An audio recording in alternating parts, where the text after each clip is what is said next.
Imagine two people commit the exact same crime on the exact same day, and they are the same in every way, but today one of them is out of prison and one of them remains behind bars. What is the difference? The second man was sentenced on the Monday after we spring forward into daylight saving time. Researchers at the University of Washington reviewed every criminal sentence handed down in America over an 11-year period and found the single harshest day of sentencing of the whole year was that Monday in March, when judges, like all of us, had been jolted awake an hour earlier than their bodies had been expecting. That one seemingly harmless government mandate, dialing our clocks back 1 hour, means some people receive harsher sentences than they otherwise would. The harm doesn't stop there. Both of your opening statements alluded to all of the problems that we have, and peer-reviewed studies consistently show that heart attacks go up, strokes, car crashes, even miscarriages spike in those days following the spring switch. A study from the University of Vienna found deaths overall just increased by 3% in those couple of days after the change. Medical errors go up, diabetics lose glucose control, crime goes up. Just yesterday, the journal Neurology published a report saying that more people get migraines in the days after the time change. And why do we do this? For the farmers? No. The story about the farmers was always just a myth. It was created as a PR stunt by a retailer in Boston who wanted more daylight for shoppers to have more time to shop.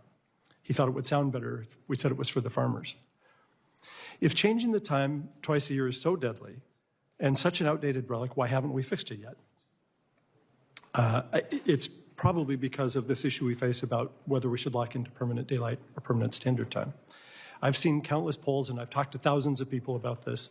Most people don't actually prefer one or the other that much. They just want to stop the switching. There are valid arguments for either permanent choice. So what should Congress do? What should this committee do? My name is Scott Yates.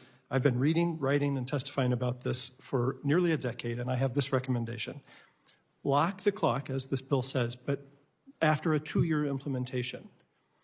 If we wait until 2027, we'll continue to allow states to opt out and opt into standard time, just as Hawaii and most of Arizona have done. This is fundamentally a states' rights issue and a geography issue. Consider Indiana. Indianapolis is roughly the same latitude as New York City, but about 700 miles west. For Congress to force Hoosiers to go to work and school in the dark only to accommodate barbecues in New York City seems rude. But as the Commerce Committee, you do have an interest in promoting a stable and predictable environment for commerce. That's why I suggest Congress establish a firm date, 2027, to permanently end the clock changing nationwide. States would then have ample time to decide if they want to remain in daylight time or opt out and pick standard time. They wouldn't have the option to continue the deadly twice-yearly switching. With clear federal guidance, schools can evaluate and pick their own bell times, businesses can plan confidently, free from the confusion caused by time changes, and states would even have time to hold elections to let the people decide directly. I started my remarks with that study about the judges. The reason researchers could do that and find so many other ways that the time change is harmful is DSC creates what scientists call a natural experiment.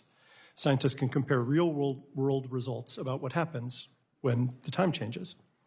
Interestingly, in traditional experiments with lab rats, scientists are careful not to change the clocks for daylight saving time for the rats because it's too disruptive.